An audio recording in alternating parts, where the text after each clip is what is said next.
உலக தமிழ் ரசிகர்கள் அத்தனை பேருக்கும் என்னுடைய பணிவான வணக்கம். நான் செந்தில்குமார்.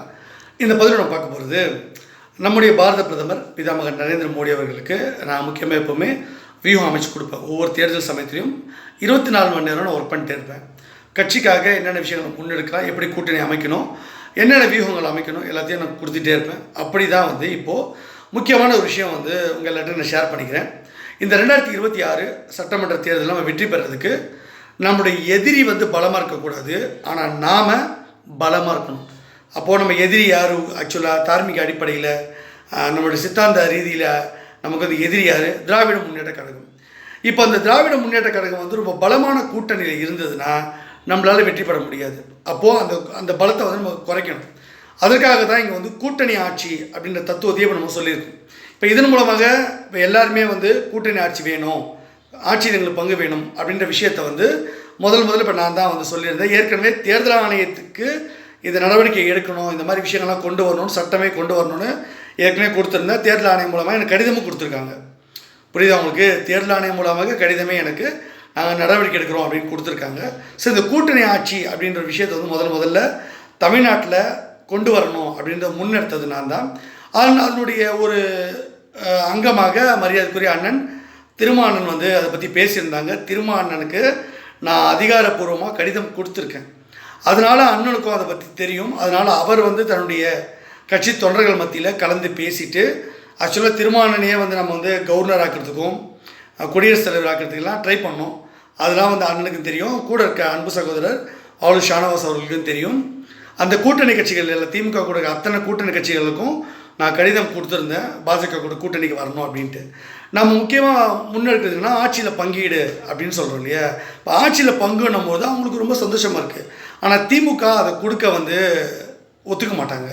அதிமுகவும் அதை கொடுக்குறத நிறைய சுணக்கம் காட்டுறாங்க. அது நம்ம அதுக்கப்புறம் வர அதிமுகவுக்கு.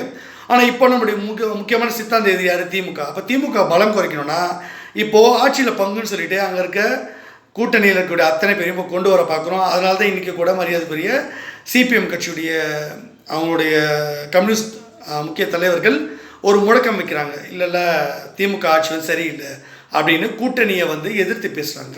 ஸோ திமுகவுக்கு எதிராக அங்கே இருக்க கூட்டணி கட்சிகள் பேச ஆரம்பிச்சிட்டாங்க. இப்போது இது திமுகவுக்கு மிகப்பெரிய நெருக்கடி. அவங்களுக்கு நிறைய சீட்டு தரணும், ஆட்சியில் பங்கும் தந்தால் தான் கூட்டணிக்கு தவிர போவோம் அப்படின்ற ஒரு முடிவு காங்கிரஸும் இருக்குது.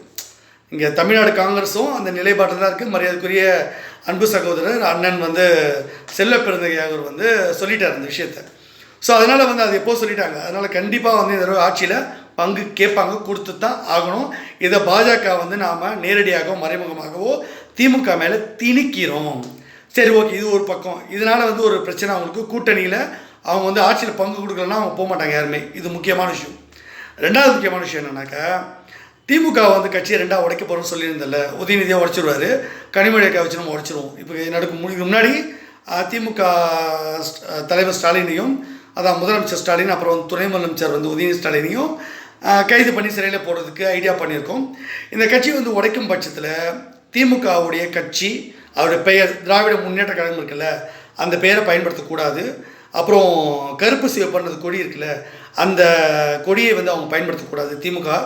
அதுக்கப்புறம் அவங்களுடைய சின்னம், உதயசூரியன் சின்னம் இருக்குல்ல, அதையும் அவங்க பயன்படுத்தக்கூடாது. அப்போ எல்லாருக்கும் புதிய ஒரு கொடி, அப்புறம் புதிய பெயர், புதிய சின்னம் அந்த மாதிரி வழங்கப்படும். இதன் மூலமாக திமுக மிகப்பெரிய ஒரு சரிவை சந்திக்கும். ஏன்னா உதயசூரியன் இதுக்கு முன்னாடி பெரிய அளவு முடங்கினதே கிடையாது. அதிமுக எத்தனை தடவை திமுக சதி பண்ணி அதிமுக உடச்சி முடக்கியிருப்பீங்க ரெட்டையில சின்னத்தை.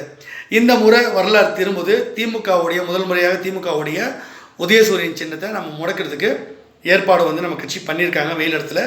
ஸோ இந்த முறை திமுக மிகப்பெரிய ஒரு நெருக்கடியை சந்திக்க போகிறாங்க. இதனால் திமுகவுடைய உதயசூரியன் சின்னம் இல்லைன்னா, அதுவும் ஒரு 2-3 அணியாக அவங்க இருந்தாங்கனாக்கா அந்த ஓட்டுக்கள் சிதறும், திமுக ஜெயிக்க வாய்ப்பில்லை. அப்படி உதயசூரியன் சின்னமே இல்லை, திமுகவே 2 பட்டு போய் கிடக்குது அப்படின்னு சொன்னால் அவங்க கூட கூட்டணி கட்சி யார் இருக்க மாட்டேங்கன்னா ஜெயிக்கிறது வாய்ப்பே கிடையாது. அப்போது கண்டிப்பாக பாஜக அமைக்கக்கூடிய மிகப்பெரிய மெகா கூட்டணியில் திருமாவளவனோ கம்யூனிஸ்ட் கட்சிகளோ, ஏன் இங்கே தமிழ்நாடு காங்கிரஸ் கூட வர்றதுக்கு வாய்ப்பு இருக்குது. அதெல்லாம் நடக்கும். முடியாதுன்றது கிடையாது, நத்திங் இம்பாசிபிள் அப்படின்வாங்க. ஸோ எல்லாத்தையும் நான் செஞ்சு காட்டுறதுக்கு நான் இருக்கேன், செந்தில்குமார், கவலைப்படாதீங்க. இந்த முறை உதயசூரியன் சின்னம் முடங்க போது, ஸ்டாலின் அவருக்கு சிறைக்கு போவார், உதயநிதி போவார். ஸோ அந்த கட்சி அலங்கோலப்பட்டு போக போகுது. இந்த முறை அதாவது நிறைய பேர் வந்து 2031 41 வாங்கலை, இல்லை 2026 பாஜக தமிழ்நாட்டில் ஆட்சி அமைக்கிறோம். நம்ம தலைமையில் தான் இங்கே ஆட்சி. நம்மளை ஒருத்தரும் ஆட்டுறதுக்கோ அசைக்கிறதுக்கு இங்கே யாரும் இல்லை. இது கடவுளோட முடிவு.